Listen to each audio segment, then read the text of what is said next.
ये घोंसला कैसे घिरा और फिर हमने कैसे इस चिड़िया के बच्चों को बचाया। और ये देखें ये क्या चीज़ है, ये आपको व्लॉग में ही बताऊंगा, तो आप व्लॉग देखें। चलें व्लॉग करते हैं स्टार्ट। तो आज हमने करना है एक जानदार को अल्लाह की राह में कुर्बान। तो उसके लिए हमने लगाया ये छपड़ा ताकि हम लोग धूप में आराम से उसकी कापाटोरी कर सकें।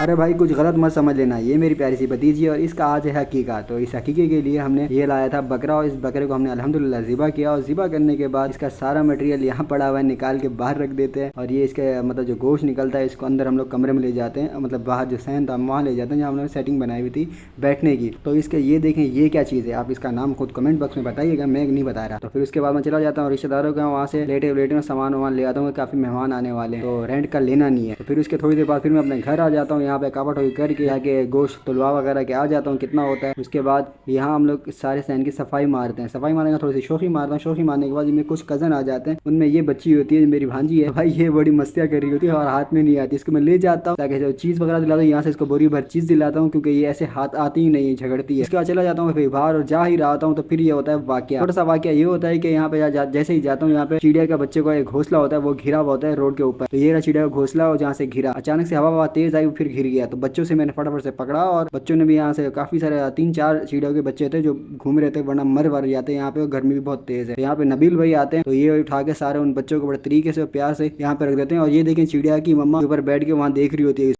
को। फिर नबील भाई चले जाते हैं और फिर मैं भी अपने रास्ते चला जाता हूँ क्योंकि मुझे कुछ सामान वगैरह जमा करना था, चटाइयाँ वगैरह और ये गिलास विलास काफ़ी चीज़ें जो रेंट पे नहीं लेना चाह रहा था। तो इस वजह से रिलेटिव्स के अंदर जमा कर लिए थे क्योंकि रिलेटिव कम ही आ रहे थे। उसके बाद जैसे भी घर पे पहुँचता हूँ तो यहाँ पे भाई ये जा रहा होता है फलूदे वाला, ये लोग तैयार होकर खड़े हुए होते हैं और मैंने इनको सबको खिलाया, मिन्नतें करे तो मैंने खिला दिया। तो मैं भी यहाँ पे फलूदा अपना मजे से खा रहा होता हूँ और ये लोग मुझे देख रहे होते हैं, पैसे मैंने दिया होता है और ये लोग बहुत खुश होते हैं। तो इनको देख के मैं भी तैयार हो जाता हूँ। तैयार होने के बाद थोड़ी शोखियाँ मार रहा हूँ क्योंकि एंड के बाल बचे हुए हैं, बाल बहुत गिर रहे हैं। तो थोड़ी शोखियाँ मारने के बाद देखता हूँ अच्छा दिख रहा हूँ। उसके बाद जाके देखता हूँ तो अपनी प्यारी सी भतीजी को, ये भी बहुत प्यारी दिख रही होती है। जैसे जैसे टाइम होता जाता है और मगरिब हो जाती है और काफ़ी सारे रिलेटिव आना शुरू हो जाते हैं। जैसे रिलेटिव आते हैं तो फिर 8-9 बजे भाई खाना भी आ जाता है पक के, क्योंकि आज उसका हकीका था मेरी भतीजी का। हकीके का सारी जो हमने था वो इसमें बिरयानी बनवा ली थी। तो उसके बाद ये ड्राइवर साहब भी चले जाते हैं। फिर हम उसके बाद फिर जैसे बिरयानी आता है सबको बांट देते हैं, जैसे जो रिलेटिव आए हुए थे पड़ोसी आए हुए थे सबको हम लोग खिलाते हैं। खिलाने के बाद आखिरी 12 बजे के बाद मैं ट्राई मारता हूँ, जब जाता हूँ तब जाके मैं चेक करता हूँ कैसी बनी। भाई बनी टाइट भी होती है और आप एंड मिस मत कीजिएगा, ये वाला एंड सीन देख के जाइए।